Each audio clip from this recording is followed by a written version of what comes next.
Selamat datang dalam acara Future Talks episode 1 Road to Futura 2020.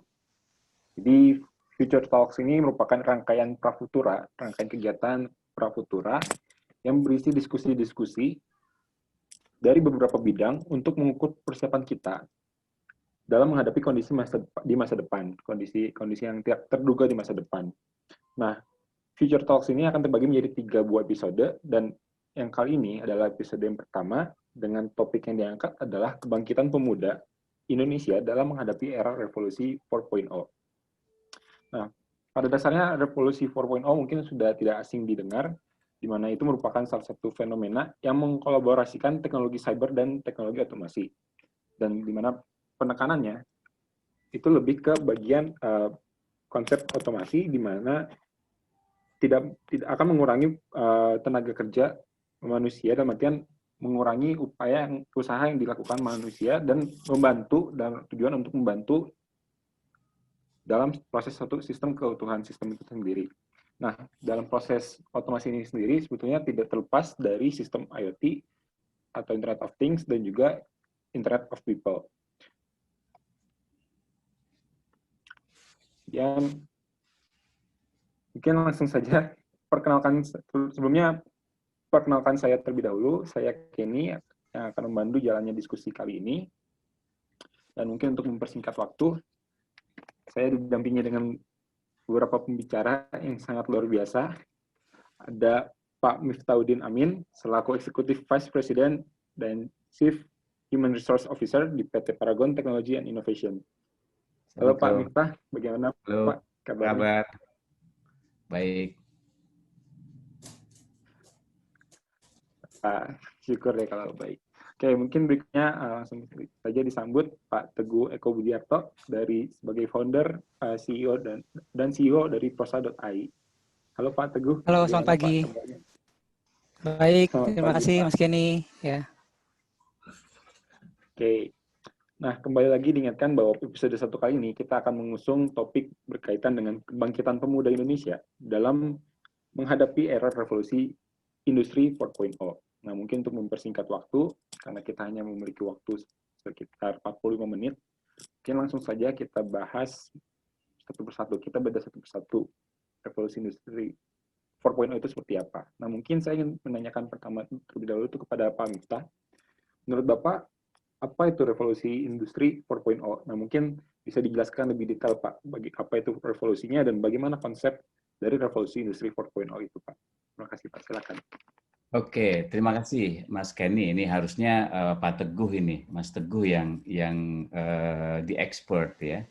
Jadi kalau kita lihat dari sejarahnya, industri 4.0 itu kan berasal dari Jerman ya Pak ya. Pada saat itu pemerintah mencanangkan bagaimana komputerisasi itu akan diaplikasikan di seluruh pabrik yang ada di sana tuh di tahun 2006, dan kemudian juga itu di Hannover Fair Jerman di 2011 itu dicanangkan kembali, di-emphasize gitu, benar-benar diinikan lagi, dan rupanya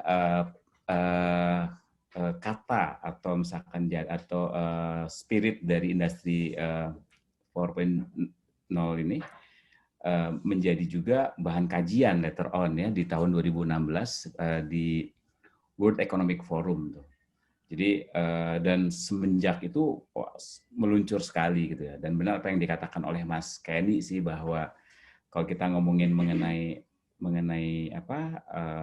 industri 4.0 itu kan sebetulnya bagaimana proses sinergi antara cyber security, Internet of Things, cloud computing dan juga big data itu menjadikan salah satu bagian dari sistem industrialisasi di kita gitu loh. Kalau saya secara singkat itu ya, Mas Kenny, dan efeknya memang ke efektivitas dan efisiensi waktu, efisiensi output ya di dalam pola kerja atau pola di dalam industri kita. Itu secara sederhana. Terima kasih. Terima kasih, Pak. Nah, mungkin ingin ditanyakan lagi, Pak. Menurut Bapak, apa yang mencirikan kalau negara kita, Indonesia, ini sudah memasuki revolusi 4.0? Kira-kira bagaimana Pak Miftah? Wah, banyak sekali ya. Saya pikir di sekitaran kita dekat sekali gitu loh. Kalau kita lihat di tahap di industri di perusahaan ya, bahwa software itu sebagai as service gitu. Bagaimana kita melihat aplikasi-aplikasi yang bisa digunakan untuk keperluan bisnis. Contoh misalkan dulu ya absensi itu pakai ceklock gitu ya, pakai absen, pakai manual, pakai absen, pakai mesin gitu kan. Saat ini kita sudah pakai pakai mobile apps gitu. Kita bisa melakukan absensi kerja. Payroll juga sama. Kalau kita ngomongin di keseharian kita ya di konteks industri. Kalau konteksnya kita sebagai karyawan misalnya, atau kalian semuanya, kita semuanya nih bekerja menginstall data, merecord data, itu kan juga ada cloud, ada sebut aja Google Drive, Dropbox gitu kan. Yang dulu kita harus punya namanya tuh hard disk yang gede-gede gitu ya. Kita harus punya satu ini yang saat ini dengan teknologi cloud computing itu kita nggak perlu lagi install, menyiapkan software, kita menyiapkan hardware-nya, tapi kita bisa segera menggunakan itu dengan teknologi cloud. Belum lagi kita ngomongin di tataran marketing ya, di tataran sales. Itu juga dulu kita door to door itu menjadi satu tradisional sales proses ya. Saat ini dengan booming digital marketing, bisnis online ya, itu menguasai diri kita. Kalau dulu kita belanja ke pasar gitu kan, dengan datang ke sana ada rentang waktu. Sekarang tinggal lihat aplikasi, kita mau belanja apa online bisa. Itu sesungguhnya itu udah menjadi way of life kita, keseharian kita kalau kita bicara mengenai industri 4.0. Oke Pak. Nah, mungkin saya ingin beralih ke Pak Teguh, Pak. Ini mungkin lebih masuk ke bagian sejarah dari Prosa.ai. Nah, tadi kita pahami mengenai revolusi industri 4.0. Nah, apakah menurut Bapak apa pengaruh dari revolusi industri 4.0 yang memungkinkan untuk memotivasi terbentuknya Prosa.ai ini, Pak? Bagaimana, Pak? Ya, jadi sangat penting ya dengan revolusi industri ini kita masuk era di mana ditandainya istilah smart automation. Nah, smart automation ini tadi didukung oleh berbagai teknologi yang saat ini kita kenal, artificial intelligence, terus Internet of Things, lalu juga beberapa teknologi lainnya, yaitu robotics, nanoteknologi, 3D printing, autonomous vehicles, yang itu merupakan bagian dari teknologi atau inovasi teknologi yang memungkinkan skala industri ini bisa diakselerasi lebih cepat lagi dan juga bisa custom untuk masing-masing perusahaan maupun ke kliennya. Nah, di era ini juga munculnya interconnectivity ya dari berbagai elemen, terjadinya network yang sangat luas dan jumlah data digital yang tersedia itu jadinya sangat besar. Kita bisa bayangkan sekarang ini berapa banyak pesan yang ada di WhatsApp tiap hari ya, gitu tiap detik lah, dan tiap hari saja itu udah sangat besar ya, dan ini di seluruh dunia. Lalu berapa banyak posting di Twitter, di Instagram gitu dalam bentuk teks dan gambar. Lalu berapa banyak video yang ada di posting di YouTube, Vimeo, TikTok lagi yang sekarang yang baru ya. Gitu. Nah, belum lagi data-data yang berbentuk angka-angka yang terkait traffic internet, transaksi di internet dan lain sebagainya.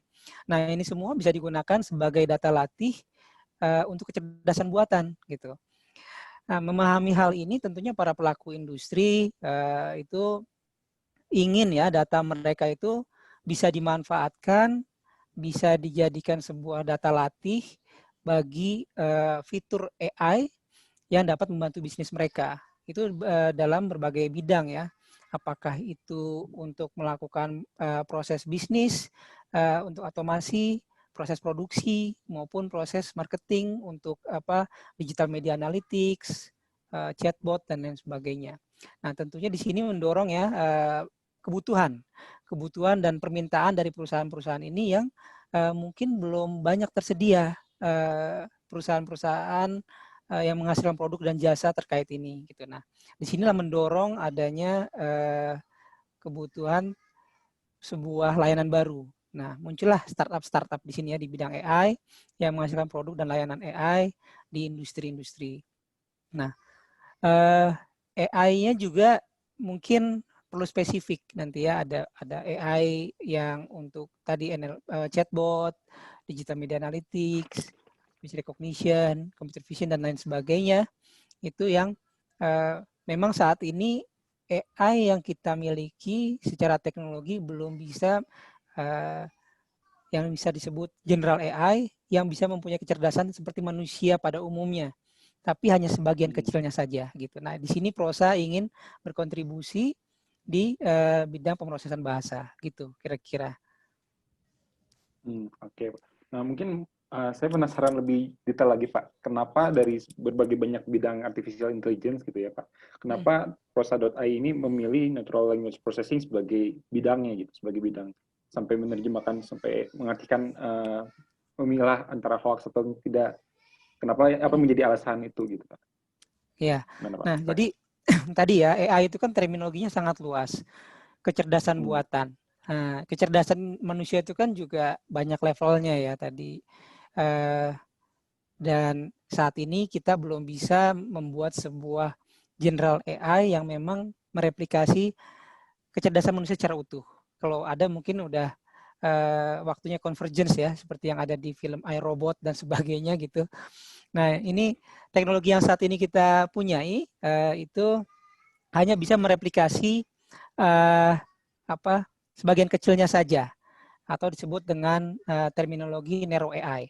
Walaupun dengan narrow AI ini itu manusia sudah bisa dapat memetik manfaatnya yang sangat besar ya, yaitu dengan kecepatan dan skala yang jauh lebih besar, kecepatan yang jauh lebih tinggi gitu untuk memproses hal-hal yang biasanya manusia lakukan secara rutinitas gitu.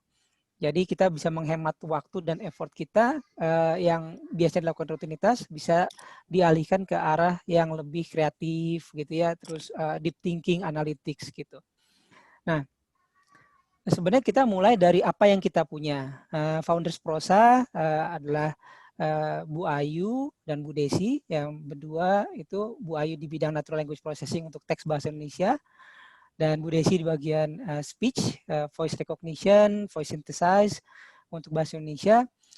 Itu bekerjasama dengan saya bertiga, kita akhirnya memutuskan untuk membuat sebuah perusahaan AI yang waktu itu kita dipicu dengan adanya sebuah kompetisi yang ini memanfaatkan AI natural language processing, use case-nya adalah mendeteksi hoax gitu.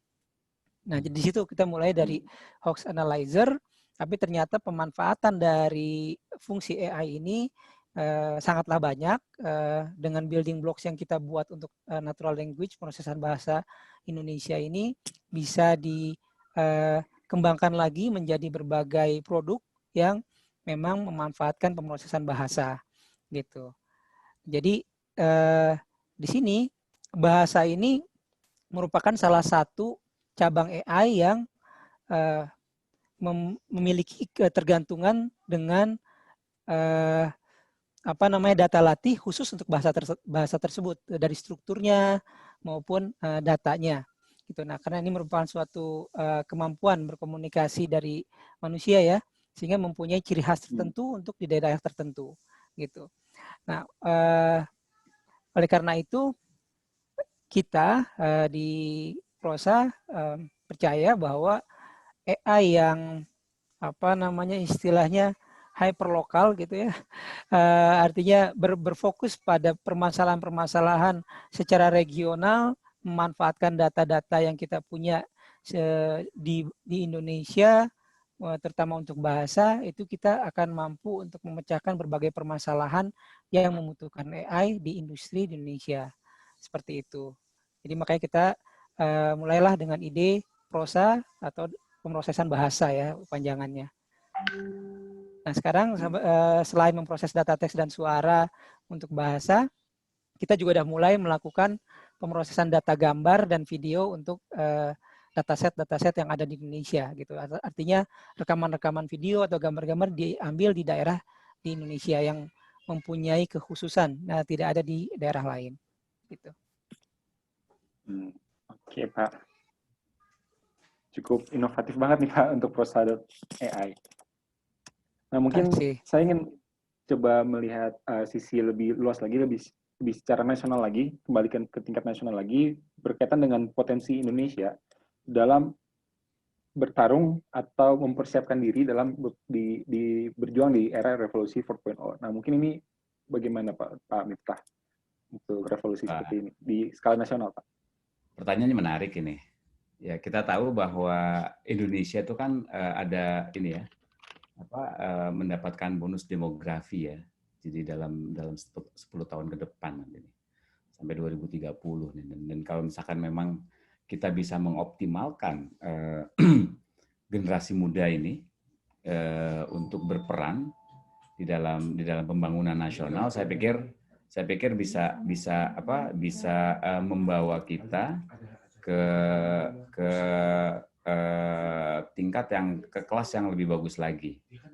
Yang pertama, yang kedua kita bisa melihat faktanya, realitanya. Dan memang aspek manusia, aspek sumber daya manusia ini menjadi challenging di sisi yang lain karena begitu besarnya ya. Kalau kita lihat demografi para lulusan misalkan demografi populasi kita lah. Ternyata sebagian besar masyarakat kita itu masih berada di tingkat sekolah dasar loh. Dan mayoritasnya berarti Mas? Iya, di SD.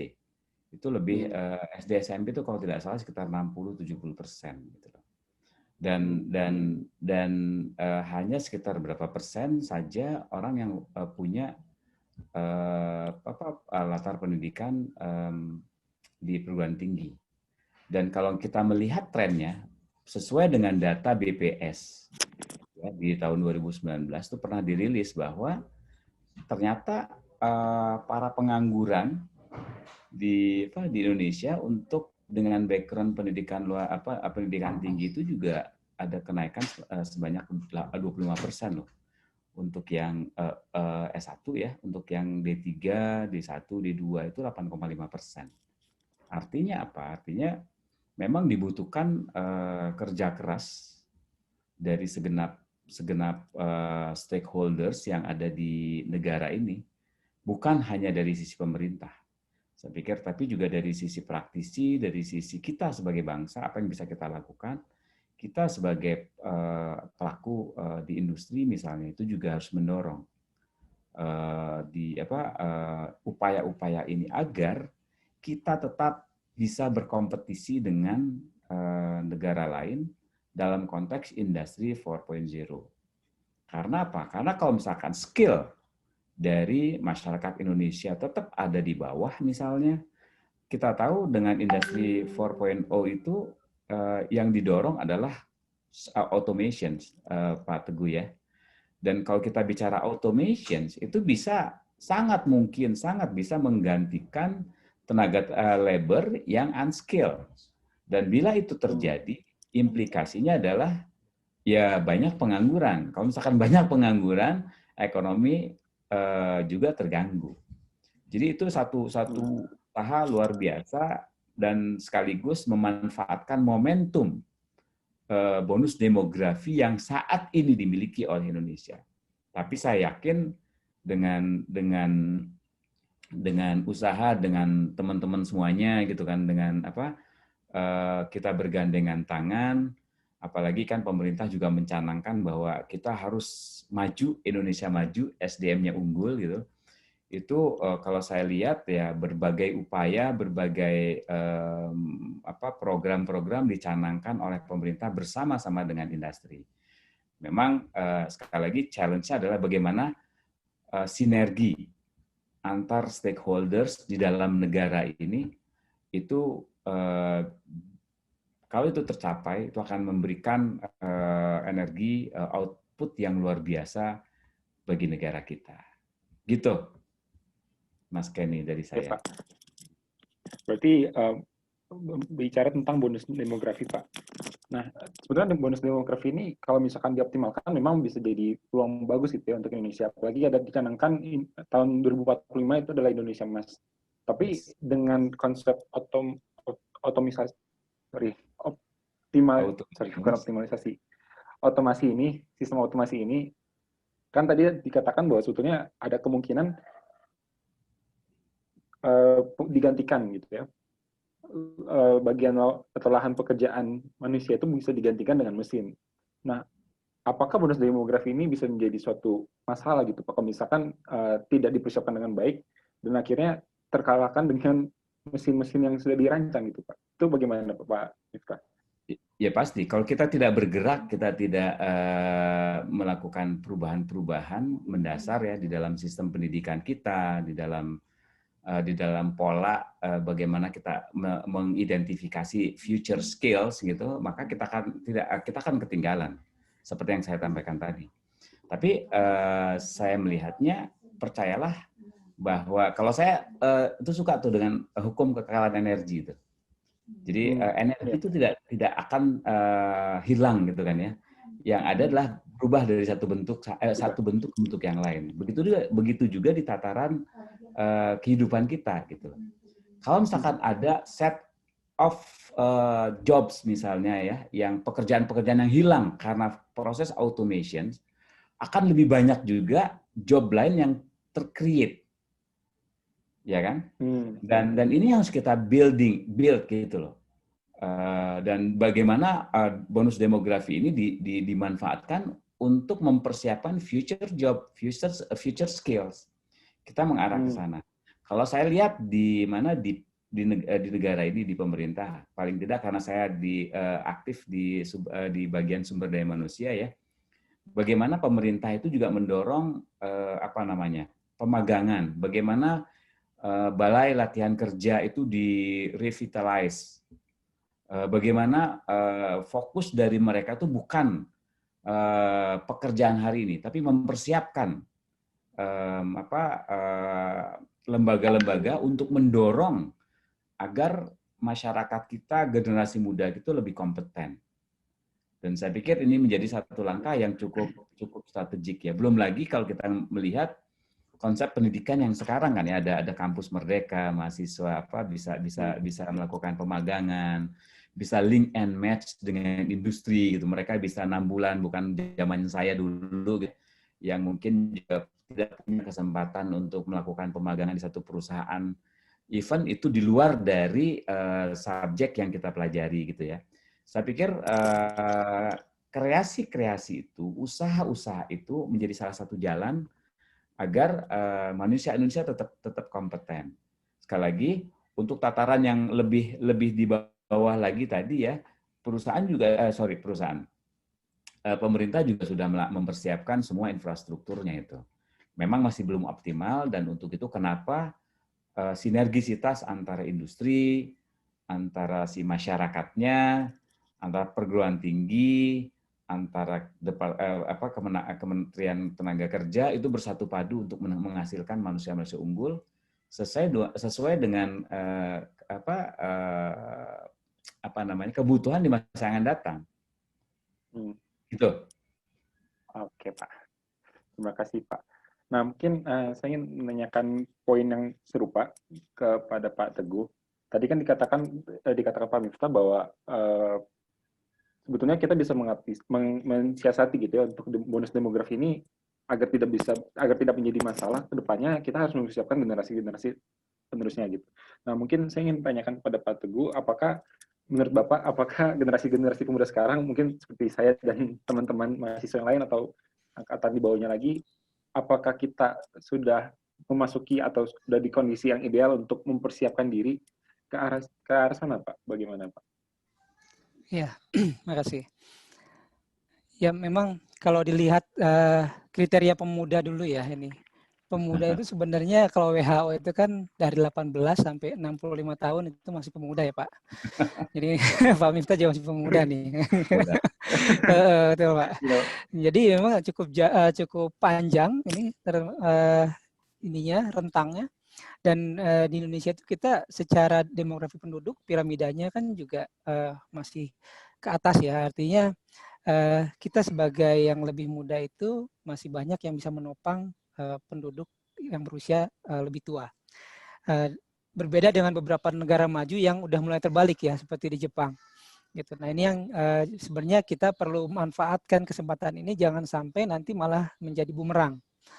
Nah jadi dan memang permasalahan Indonesia kompleks ya, dengan kita punya geografi seperti ini, terus sejarah kita seperti ini gitu ya.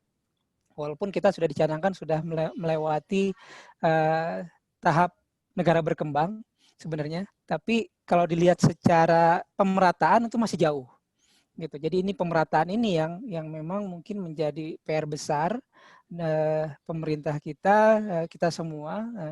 Bagaimana tidak hanya dinikmati hasil-hasil kemajuan ekonomi hanya dinikmati oleh segelintir orang di perkotaan saja gitu.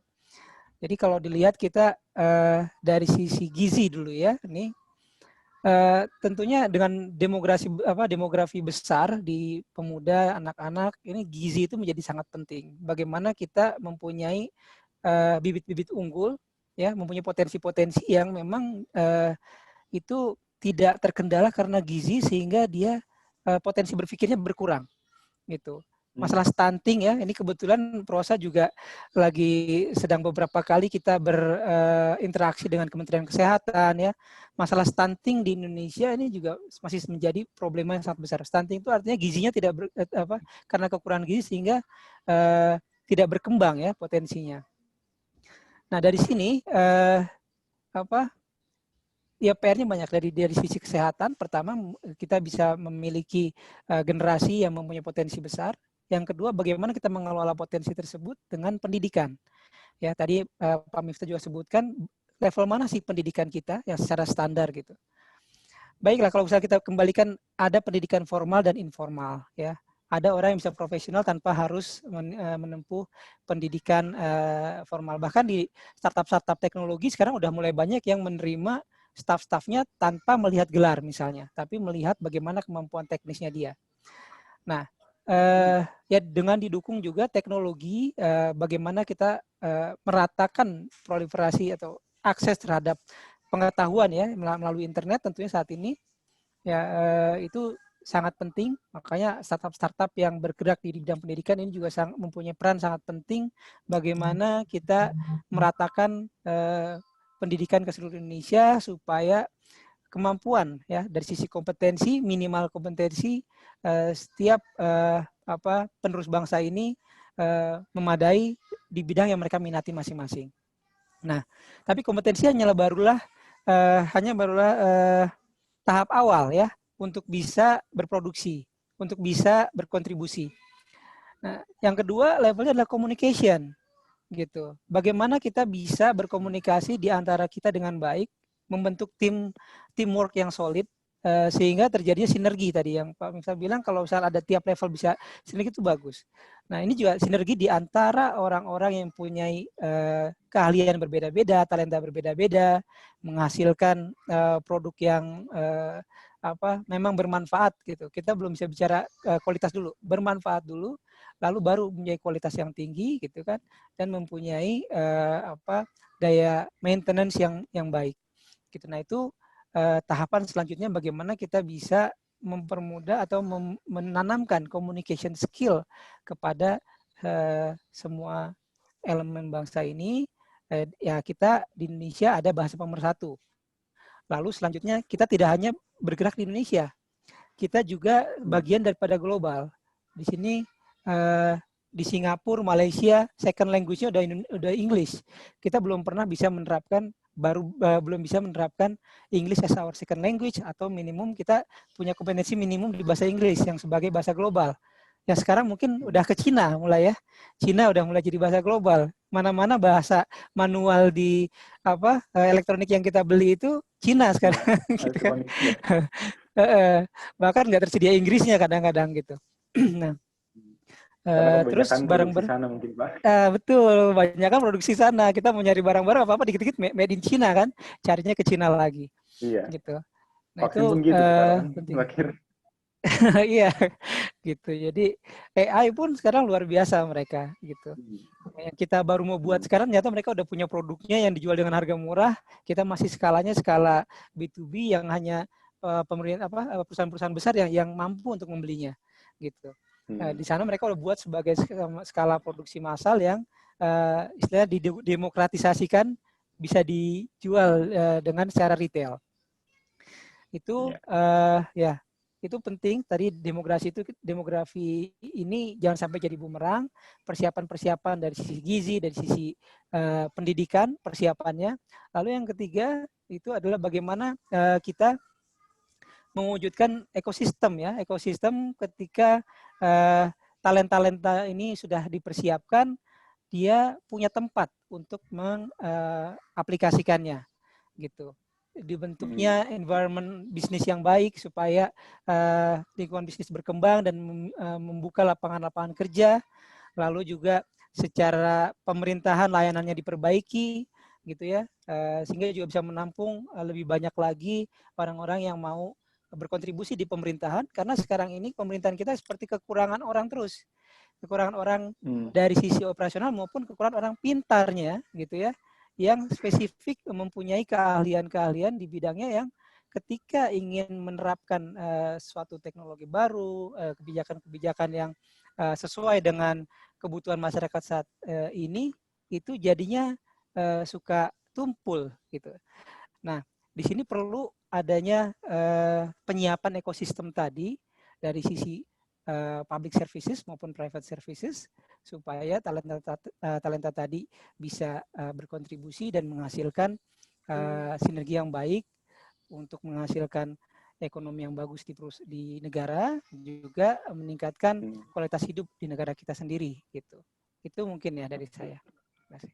Oke, Pak. Nah, tadi dikatakan oleh Pak Teguh berkaitan dengan gizi juga termasuk salah satu poin penting ya, Pak, dalam mendukung proses di dalam demografi besar ini untuk mendukung ke arah pemerataan nantinya. Nah, tapi kondisi yang sedang kita hadapi sekarang, Pak, berkaitan dengan pandemi. Sebetulnya ini jadi masalah juga sekarang, karena banyak banget influencer di luar sana mengatakan kalau sekarang tuh banyak orang yang nggak bisa makan juga karena kasus-kasus seperti ini. Itu satu. Dan saya juga pernah merasakan secara langsung juga, Pak, berkaitan dengan contohnya pembagian ini dari pemerintah ya, pembagian sembako dan sebagainya, itu juga tidak terjadi pemerataan dan bahkan tidak sesuai, tidak tepat guna gitu. Ada orang yang membutuhkan, mereka nggak dapat, sedangkan yang sudah berkelimpahan mereka malah dapat lagi. Nah, ini juga mungkin perlu dikoreksi. Nah, menurut Bapak, apakah dari segi pemerintah kita sudah siap menanggulangi ini? Dalam artian, karena ini berkaitan banget dengan revolusi 4.0 tadi, Pak, revolusi industri 4.0 tadi. Nah, mungkin minta tolong dijelaskan lebih jauh, Pak, bagaimana korelasi antara kebijakan pemerintah terhadap pandemi ini yang akan berakibat pada revolusi 4.0 nanti, Pak. Gimana, Pak Teguh? Ya, baik. Jadi kalau ya mungkin ini bisa berkait dengan revolusi 4.0 atau tidak juga ya secara umum gitu. Artinya sekarang kita melihat kebijakan itu memang banyak berpusat untuk melindungi ekonomi secara umum gitu ya. Tapi memang ada beberapa kasus-kasus yang terjadi yang tidak bisa ditangani oleh kebijakan-kebijakan seperti ini. Gitu. Nah, ya contohnya untuk pendidikan jarak jauh ya. Gitu, pendidikan jarak jauh ya mungkin untuk yang di kota-kota oke, internet akses itu semua masih baik. Support orang tua terhadap akses internet maupun gadgetnya juga itu bisa disupport beberapa. Nah, itu juga mungkin di kalangan tertentu saja. Nah, sedangkan untuk di kalangan yang lebih bawah lagi sulit untuk akses itu. Lebih-lebih lagi di pedesaan dan sebagainya. Nah, lalu untuk sembako tadi ya. Mungkin kita juga masalah data ya. Saya terus terang karena memang bukan di pemerintahan, saya tidak tahu data secara clear Jadi saya juga akan coba membatasi komentar saya yang tidak bisa berdasarkan data itu. Tapi yang saya lihat memang ya dari sisi masyarakat gitu ya, kita harus saling bahu membahu ya dari sisi masyarakat maupun pengusaha, itu bagaimana kita bisa mengidentifikasi permasalahan yang lebih primer di sekitar kita, yaitu terkait kehilangan lapangan kerja sehingga tidak bisa mendapatkan penghasilan, sehingga tidak bisa mendapatkan makanan ya, nafkah untuk keluarga sehari-hari. Ini sangat penting.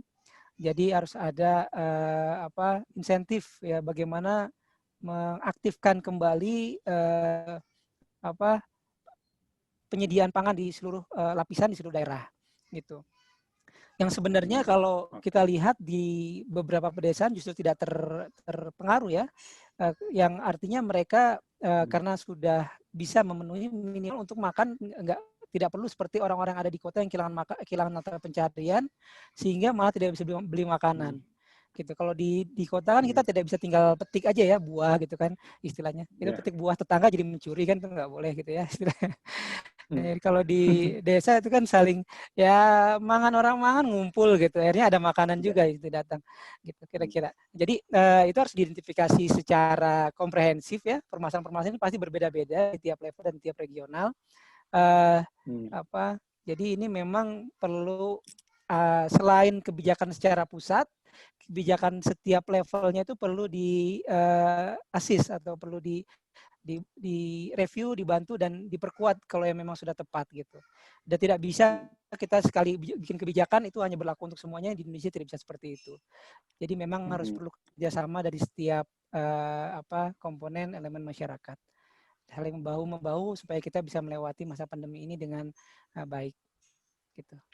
Oke Pak, terima kasih. Berarti sebenarnya kembali lagi ke bagian kebijakan dan tentunya sinergi dari berbagai pihak untuk mendukung ini Pak ya sebetulnya. Ya betul begitu menurut saya. Oke. Nah mungkin saya ingin menanyakan poin berikutnya ke Pak Miftah. Ini mungkin lebih, kalau tadi kita bicara tentang secara nasional dan global, mungkin sekarang kita akan lebih bahas ke perusahaan masing-masing mungkin Pak. Nah, melihat tadi kasus yang kita hadapi sekarang kan pandemi. Nah, bagaimana cara PT Paragon ini bisa survive di dalam kondisi seperti ini gitu Pak? Nah itu mungkin kalau biasa kan di berita diinfokannya diambilnya dari sudut pandang pekerja-pekerja gitu kan Pak. Nah mungkin saya ingin dengar dari sisi perusahaannya Pak, bagaimana Pak? Boleh. Tapi sebelumnya saya ingin memperkenalkan diri ya, karena PT Paragon itu apa? Karena kan ada PT Paragon Technology and Innovations ya. Jadi ini satu perusahaan manufaktur kosmetik nasional milik orang lokal dan saat ini menjadi market leader di Indonesia. Jadi produk-produk yang kita hasilkan itu adalah make up ya, jadi kosmetik sebetulnya, merek Wardah, Makeover, Emina, One X, dan Putri itu. Jadi perusahaan ini didirikan di tahun 1985 oleh Ibu Nur Hayati Sebakat. Awalnya sih namanya tuh PT Pusaka Tradisi gitu. Tapi pada saat ada yang bertanya gitu ke salah satu anak putranya ya, kenapa kok diganti dari Pusaka Tradisi Ibu menjadi Paragon Technology and Innovations? Biar keren katanya. Biar kekinian. Ya, catch up balik dengan lagi. perkembangan ya Pak ya. Betul. Jadi dan ya kita patut berbangga lah. Saya sendiri sebagai bukan hanya sebagai pegawai di sana ya, tapi juga sebagai bagian dari masyarakat Indonesia, kita patut berbangga karena kita bisa berkompetisi ternyata gitu loh, perusahaan lokal kita berkompetisi dengan perusahaan-perusahaan global yang bahkan kita menjadi market leader di kategori make up dan moisturizer gitu, dan kita benar-benar menjadi pantauan mereka lah. Kembali lagi ke pertanyaan ya, apa sih yang akan dilakukan? Jadi kalau saya ingin bercerita pada waktu ingat betul di tanggal pertengahan Maret ya, di mana PSBB akan diberlakukan gitu ya, kita langsung call meeting eksekutif komitinya, kita coba merumuskan apa yang harus dilakukan. Saya sendiri juga diminta sebagai kepala crisis management team, gugus tugasnya untuk menangani COVID gitu ya. Tapi ini lebih ke crisis management team. Jadi pencanangan pertama dari yang kita lakukan adalah apa? Coba itu adalah bagaimana keselamatan karyawan tuh kita utamakan. Itu yang pertama kali kita lakukan. Dan inisiatif-inisiatif yang kita lakukan adalah ingat betul di hari Minggu kita ada meeting, Senin pagi itu kita hold di kantor di kantor pusat itu agar karyawan tidak bekerja, udah bekerja dari rumah gitu. Itu yang pertama. Yang kedua, kita juga mengupayakan bagaimana melakukan edukasi dan komunikasi yang sangat masif kepada seluruh Paragonian. Karyawan kami dipanggilnya Paragonian gitu ya. Dan ini kita lakukan selama sebulan pertama dan terus-menerus hingga saat ini. Dan pantauan rutin juga kita lakukan oleh Executive Committee Team yang terdiri dari owner-nya, dari CEO-nya, dari para eksekutif direktur-direktur yang lain gitu. Kita lakukan, kita monitoring, kita trace bahkan di level taktikal. Hanya ingin bagaimana memastikan bahwa karyawan para Paragonian ini safe ya. Yang kedua yang kita lakukan pada waktu itu, hari kedua itu kita sudah berpikir bagaimana kita bermanfaat buat orang lain gitu ya. Sehingga kalau misalkan bisa melihat, bisa membaca ya di media-media massa, orang lain masih panik, kita sudah memberikan satu bantuan CSR untuk tenaga medis sebesar kurang lebih 40, bukan kurang lebih, mungkin lebih dari 40 miliar gitu loh. Ini untuk rumah sakit, untuk tenaga medis, dan ini menjadi salah satu bukti bahwa kita juga ingin perusahaan kita itu memberikan manfaat buat masyarakat kita yang sedang mulai mengalami krisis, dan alhamdulillah inisiatif awal yang baru 2 hari langsung kita action itu kemudian diikuti oleh perusahaan-perusahaan lain di Indonesia, dan bersyukur banget. Inilah yang harus diupayakan gitu ya. Nah, itu tahapan pertama keselamatan, tahapan kedua tadi juga kita berpikir bagaimana kita berkontribusi dengan masyarakat, dan tahapan yang ketiga tentu saja kita juga harus berpikir mengenai bagaimana bisnis di recovery.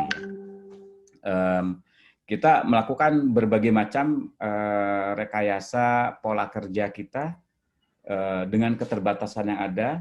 Setelah teman-teman semuanya Paragonian mengerti apa yang harus dilakukan, karena ada protokol kesehatan yang digaung-gaungkan terus, yang diberikan kepada para karyawan kita, maka mereka harus mulai bekerja, ya work from home. Kalau mereka memang harus bekerja di luar, di lapangan, misalnya salesman kita, para beauty advisor kita siapkan berbagai APD, alat-alat kesehatan yang memang seharusnya dilakukan. Kita juga harus jaga mereka, jangan sampai juga kita didik mereka lah, kita edukasi mereka, jangan sampai di sela-sela pekerjaan mereka juga tetap aware terhadap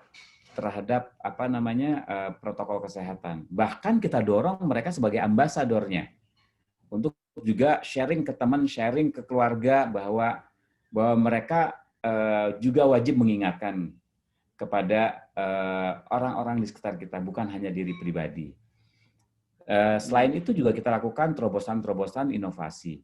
Bagaimana market yang pasti akan turun, dan itu juga pasti implikasinya ke bisnis kita.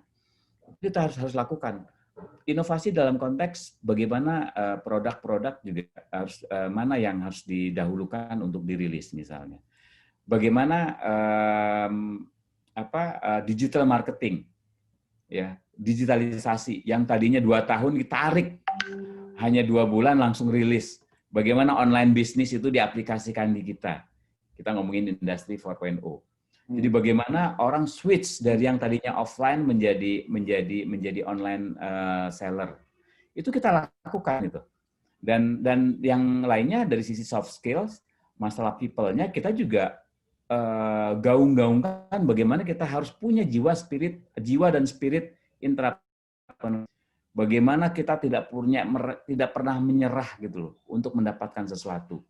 Bagaimana kultur kolaborasi antar bagian itu didorong dengan prinsip trust dan empowerment, bahwa kalian tahu, karena faktanya kan di masing-masing daerah berbeda ininya kan, kondisinya. Dan kita berikan keleluasaan kepada para leader di lapangan itu untuk melakukan excellence operations, flawless execution, agar jangan tergantung dari apa yang dikatakan di head office.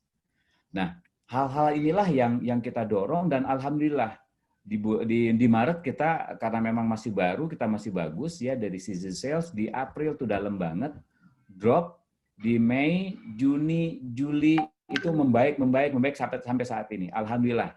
Jadi ownernya bilang, alhamdulillah kita dengan usaha kita, dengan pertolongan Allah, beliau sampaikan kita masih tetap positif.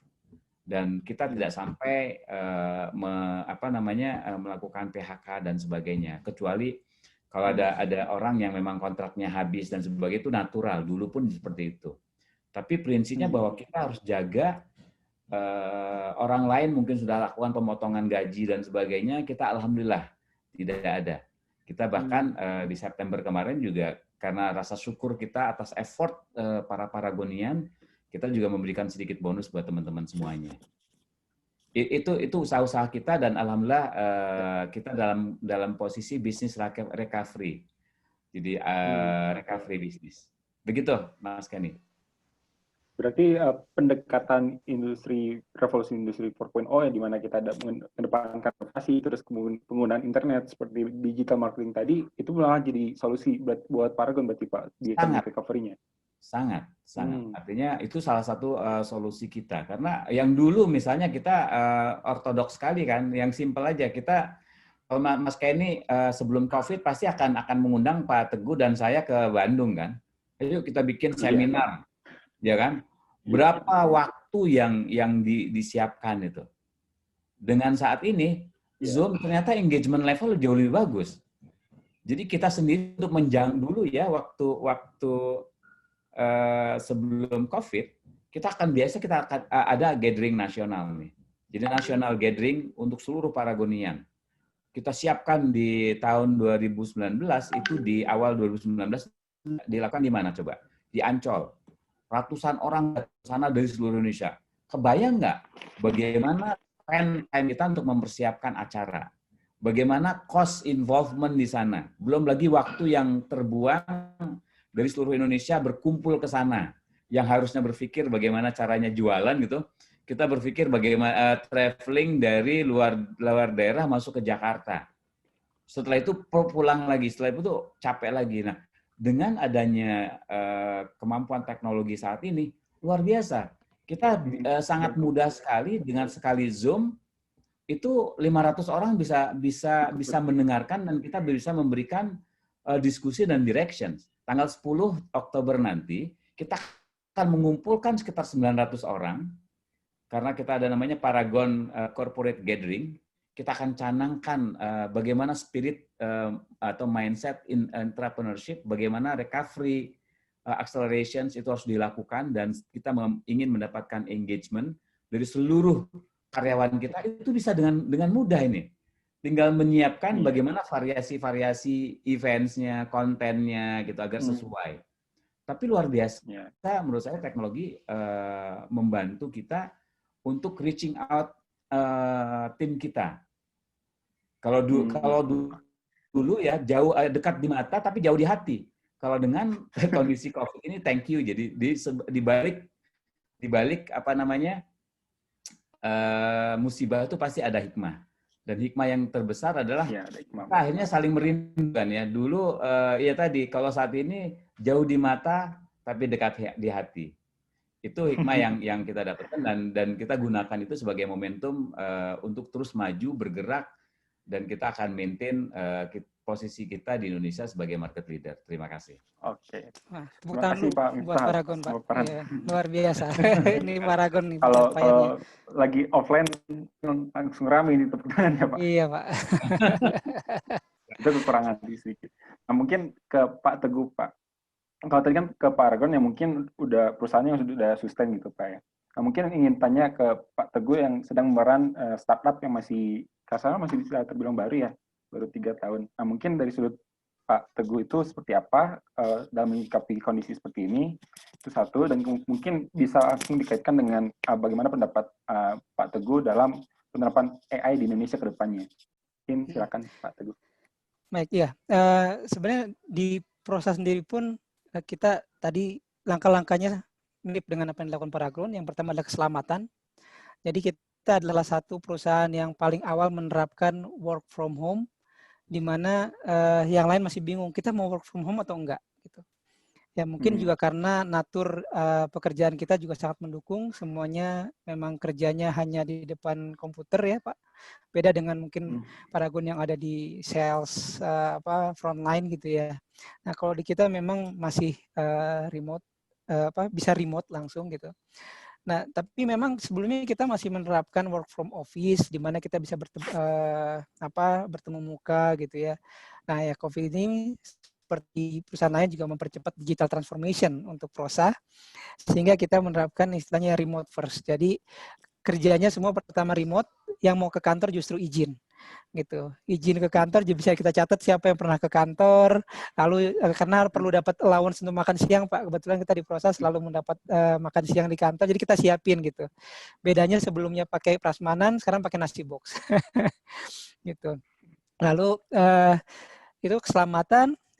Yang kedua, bagaimana kita melakukan tadi optimasi remote first ini seperti apa? Walaupun kita perusahaan teknologi, benar-benar remote itu menjadi challenge tersendiri. Bagaimana kita menjaga semangat ya dari teman-teman semua, para pegawai Prosa, engineer, notator bahkan administrasinya itu tetap semangat dan tetap aktif dalam melakukan pekerjaan, berkomunikasi. Nah, kita coba rapikan semua prosedurnya, tools pendukungnya kita siapkan.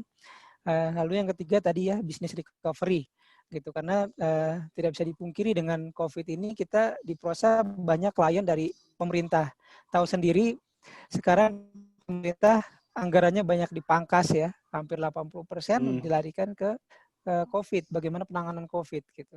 Jadi yang teknologi yang terkait tadi percepatan 4.0 di government pun itu ditunda gitu ya, dialihkan ke COVID dulu.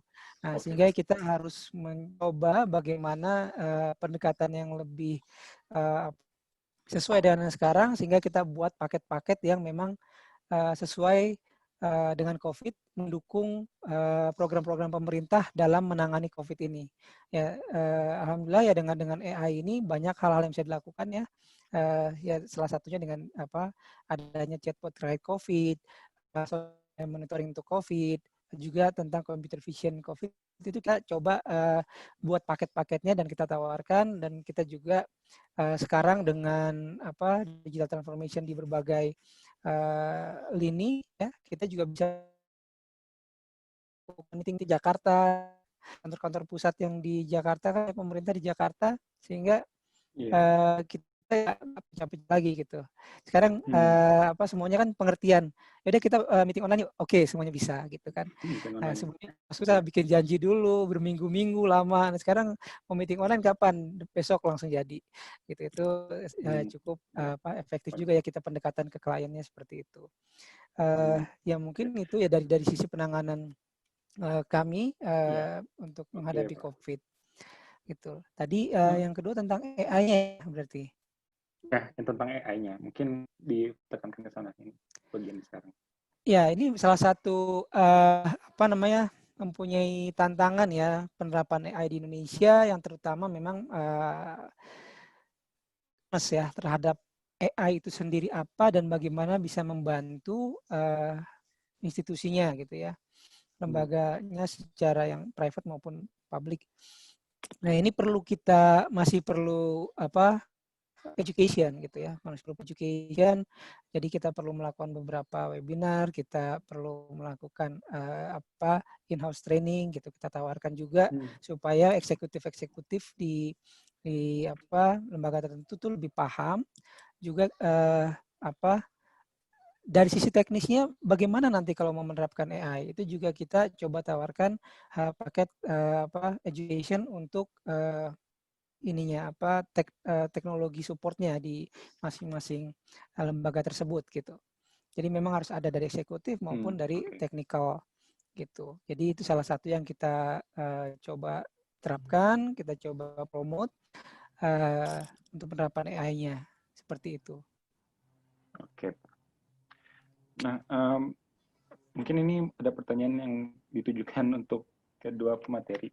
Sebetulnya yang ingin tanyakan tuh setelah pasca COVID, apakah masih ada peluang, maksudnya apakah ada peluang besar untuk membangun startup, apalagi yang berkaitan dengan AI juga gitu. Menurut Pak Teguh bagaimana Pak? Karena kan kalau misalkan kita lihat dari segi nasional kan ada krisis ekonomi seperti itu ya, banyak yang masalah keuangan negara, bahkan Bu Sri Mulyani mengatakan resesi. Nah itu kan sebenarnya jadi tantangan besar untuk calon-calon perancang startup yang baru. Nah itu gimana Pak Teguh, menurut Pak Teguh? Ya, tadi meminjam istilahnya dari Pak Miftah, di dalam krisis selalu ada peluang gitu ya. Jadi memang kita yang pertama harus selalu optimis gitu ya. Ya melihat dulu, saya bercermin dari sejarahnya Honda ya dulu ya, ketika Perang Dunia Kedua di Jepang sedang terpuruknya ekonomi, akhirnya Honda itu bisa berinovasi gitu, menginovasi transportasi sepeda motor dulu ya sampai sekarang ini gitu. Nah ini tentunya kita juga dihadapkan dengan krisis. Saya yakin orang-orang Indonesia, pemuda-pemudanya kreatif gitu, dan tentunya dengan kondisi teknologi saat ini dan demokratisasi pengetahuan gitu yang ada di YouTube, dari sisi ide bisnis maupun dari sisi bahkan ke how to-nya implementasi sebuah teknologi dan berinovasi itu bisa dimanfaatkan gitu ya. Dan yang mudah-mudahan dengan nanti ketika bahkan sebelum COVID berlalu pun kita sudah tetap berinovasi gitu ya, bagaimana kita membantu sekitar kita dengan produk-produk kita yang tentunya nanti akan menghasilkan juga economic value kembali kepada orang-orang yang berkontribusi tersebut gitu. Ya minimum misalkan dengan ada yang punya bisnis kopi, bisnis apapun itu yang mungkin tidak harus selalu ke teknologi, tapi itu bisa mendatangkan manfaat.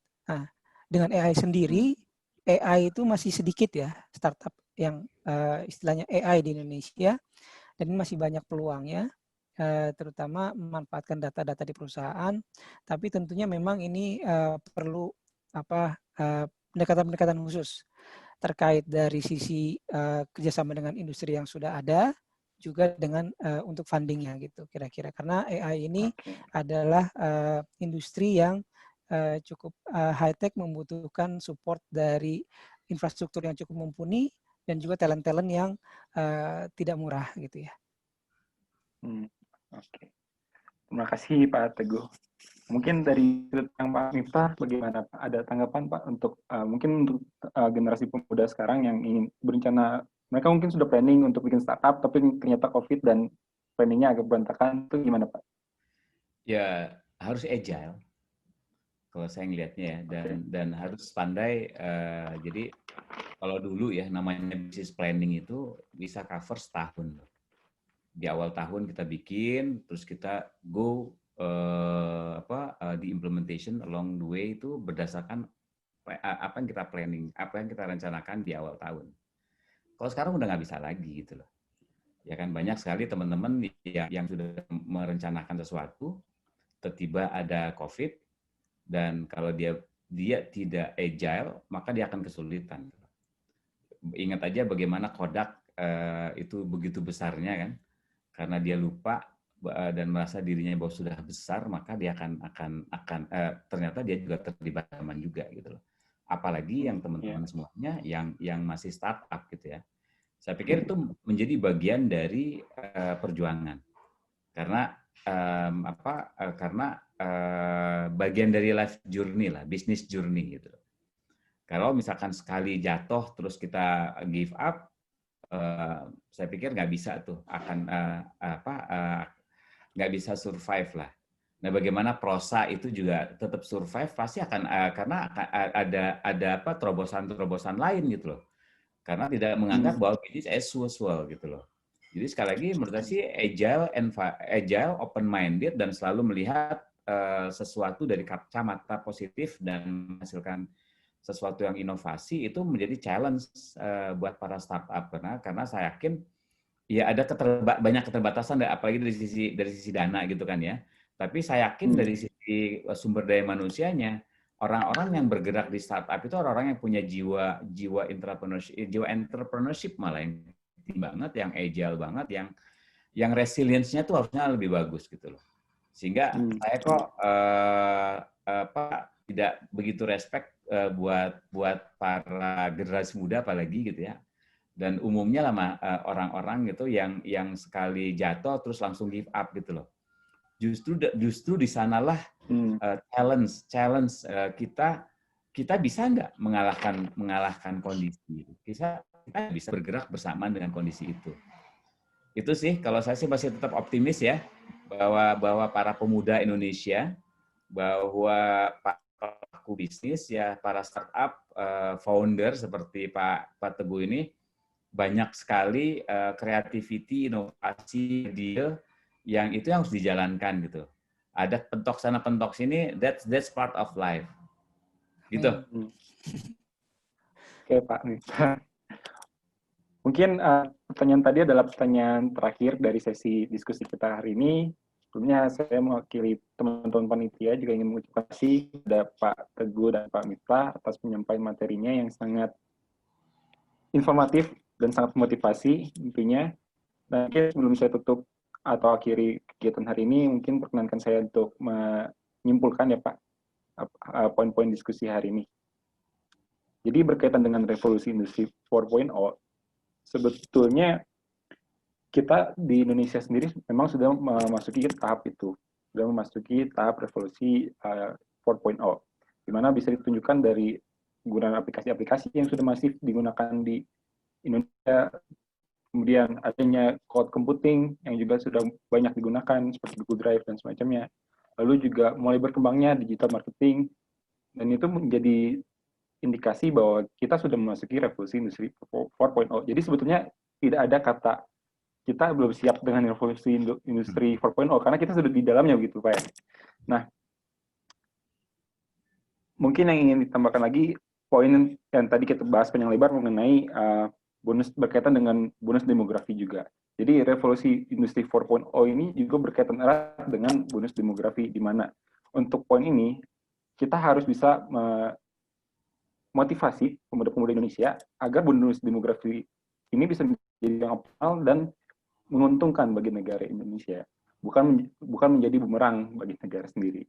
Nah, salah satu caranya adalah meningkatkan atau memfokuskan pada bagian pendidikan, di mana kita bisa lihat dari data yang tadi disampaikan bahwa sekitar 60% itu masih di tingkat SD ataupun SMP, dan itu mungkin yang harus kita koreksi ke depannya. Kemudian yang ketiga berkaitan dengan industri yang ada saat ini, sebetulnya kita bisa melihat suatu solusi untuk khususnya economic recovery di dalam sistem bisnis itu sendiri, bisa menerapkan atau pendekatan terhadap revolusi 4.0, misalkan dengan otomasi, misalkan dengan digital marketing tadi yang dikatakan dari contohnya pada PT Paragon, itu mungkin bisa menjadi solusi untuk merecovery bisnis tersebut.